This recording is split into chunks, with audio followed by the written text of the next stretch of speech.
કોંગ્રેસના ધારાસભ્ય ગેનીબેન ઠાકોરે કુપોષણ અને બાળ મૃત્યુ દર સંદર્ભે કરેલા આક્ષેપોનો જવાબ આપતા ભાજપના ધારાસભ્ય મહેશ કસવાલાએ જણાવ્યું હતું કે બાળ મૃત્યુ આપણા માટે સમાજ માટે કલંક સમાન છે, પરંતુ જ્યાં સુધી ગુજરાતની સરકારનો પ્રશ્ન છે ત્યાં સુધી જાગૃતતાથી ગુજરાત સરકાર આ અંગે ચિંતા કરી રહી છે। વર્ષ 2004ની સાલમાં જે બાળ મૃત્યુ દર 1000 જીવિત બાળકે 60 હતો, જે આજે 2023-24માં 1000 જીવિત બાળકે 23નો કરી શક્યા છીએ, ત્યારે ભારત દેશમાં ગુજરાત રાજ્ય 10મું એવું રાજ્ય છે જ્યાં બાળ મૃત્યુ દર 1023 થાય છે। કસ્તુરબા સહાય યોજના હેઠળ જે ગરીબ સગર્ભા મહિલાઓને 6000ની સહાય આપવામાં આવતી હતી તે ડબલ કરીને 12000 કરવામાં આવી છે। માતૃવંદના યોજના હેઠળ 2 કિલો ચણા, 1 કિલો તુવેર દાળ અને 1 લીટર સિંગતેલ આપવામાં આવે છે। ત્યારે આવો સાંભળીએ કોંગ્રેસના ધારાસભ્ય ગેનીબેન ઠાકોરે કરેલા પ્રશ્નો અને ધારાસભ્ય મહેશ કસવાલાએ આપેલા જવાબને। આજે ગુજરાત વિધાનસભામાં મારો પ્રશ્ન નંબર 18 અને 49માં ગૃહ વિભાગનો પ્રશ્ન હતો। બનાસકાંઠા જિલ્લાનો એ પૈકી એક પ્રશ્ન એવો હતો કે રાજ્યમાં મહિલા સુરક્ષા સમિતિની રચના છેલ્લા ઘણા વર્ષોથી કરવામાં આવતી નથી અને એના કારણે મહિલાઓ ઉપરના દુષ્કર્મ હોય, છેડતી હોય, બળાત્કાર હોય, એનું અપહરણ હોય, આવા અનેક જે ઘટનાઓ હોય એ ઘટનાઓ બનતી હોય ત્યારે મહિલા સુરક્ષા સમિતિ અને એના મેમ્બરો હોય તો જ્યાં પણ મહિલા ભોગ બને ત્યાં આ કમિટી મુલાકાત લઈ અને મહિલાનો પ્રશ્ન સોલ્વ કરી કે અને ખુલ્લા હૃદયથી એ મહિલાને વાત કરી શકે એ માટે કરીને આ એક કમિટીની રચના કરવી ખૂબ જરૂરી છે। પણ જે મહિલા સુરક્ષાની વાતો કરવાવાળી રાજ્ય સરકાર અને મોટા ચબ્બરબંધીને છોડવામાં નહીં આવે અને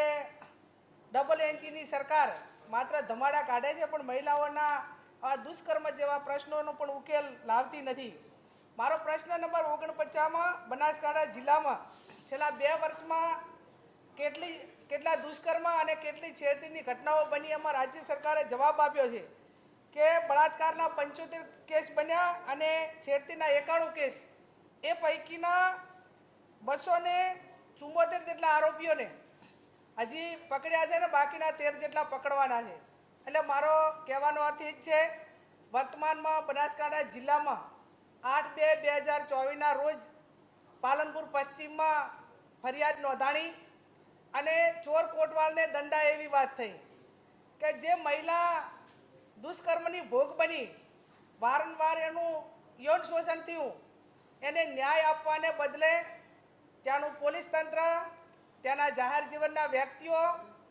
એ દુષ્કર્મની અંદર કોણ સંડોવાયેલા હતા એના હું નામ લેવા માગતી નથી, તે રૂટિંગ પાર્ટીમાં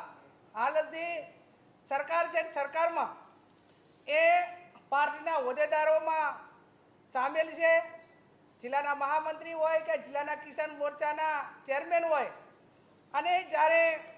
એવા જવાબદાર વ્યક્તિઓ ઉલટસુલટ કરીને પોલીસનો દુરુપયોગ કરીને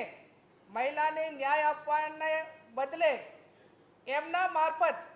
સામેથી પાલનપુર પશ્ચિમ પોલીસ સ્ટેશનમાં FIR કરવામાં આવે અને મહિલા ઉપર ખોટા આરોપો લગાવવામાં આવે, મહિલાને એક લીધા દીધા વગર 25 દિવસ જેલમાં રહેવું પડે, એને પોલીસ મદદ ના કરે, મદદ કરવાની વાત તો સાઈડ ઉપર રહી, પણ એમના જે કાંઈ રાજકીય દબાણોને વશ થઈને જે કાંઈ મહિલાઓ ઉપર ખોટું કરવામાં આવ્યું, કદાચ આ મહિલા જે રાજ્ય સરકારની કમિટી છે એની રચના કરવામાં આવી હોત તો આ કદાચ પાલનપુરમાં પશ્ચિમમાં ફરિયાદ નોંધાણી અને અમારા જ દિયોદર તાલુકાના, લાખણી તાલુકાના પ્રજાપતિ સમાજની દીકરી ઉપર જે અત્યાચાર ગુજારવામાં આવ્યો એના મા બાપ ઉપર ફરિયાદ કરવામાં આવી, એના મા બાપને ખોટી રીતે હેરાન કરીને પોલીસ સ્ટેશનમાં રાખવામાં આવ્યા। કદાચ આ ઘટનાની અંદર પણ હું માનું ત્યાં સુધી કદાચ એમને મહિલા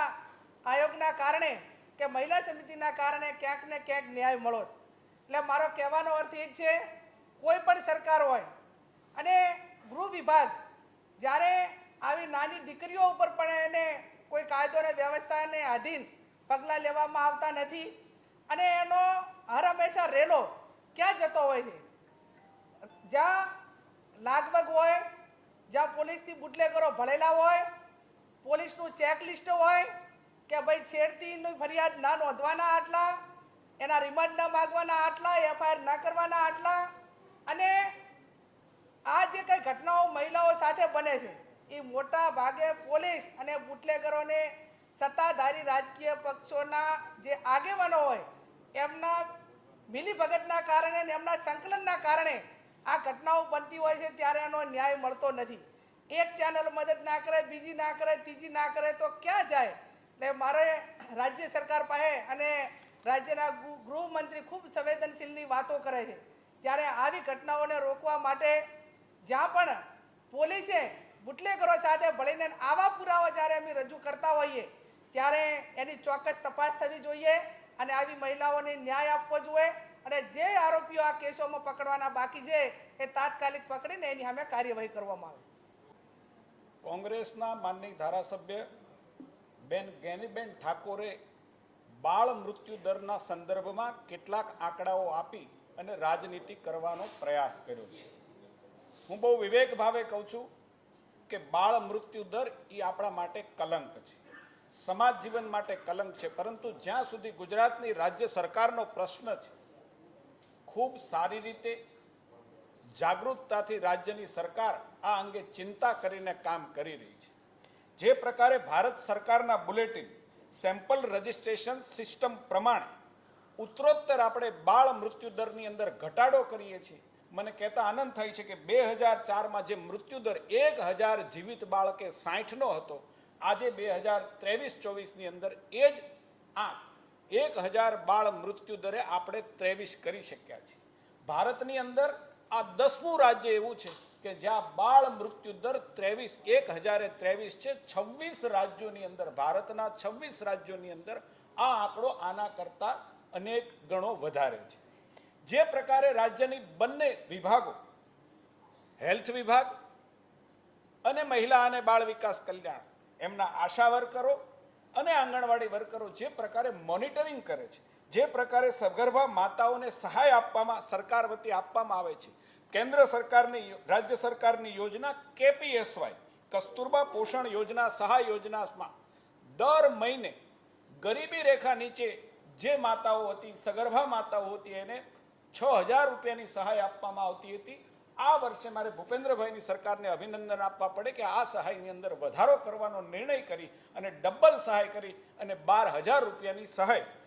આપવા માટેનો નિર્ણય કર્યો છે. સાથે સાથે પ્રધાનમંત્રી માતૃ વંદના યોજના તહત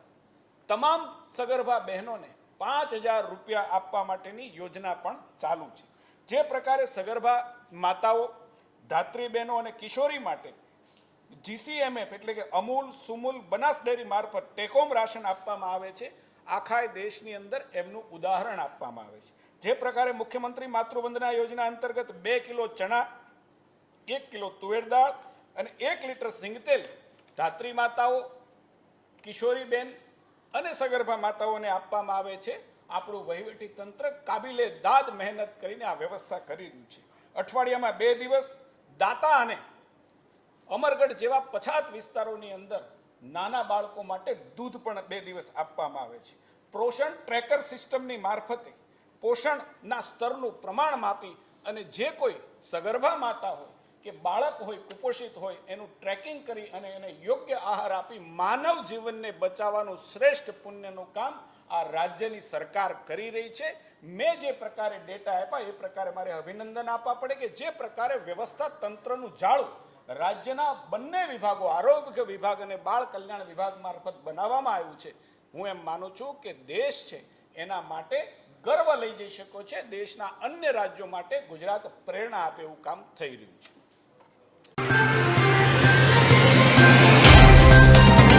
तो व्हाट्सएप, ट्विटर, फेसबुक, इंस्टा जहाँ भी आपका अकाउंट है, इसे शेयर बटन के द्वारा वहाँ पर शेयर करें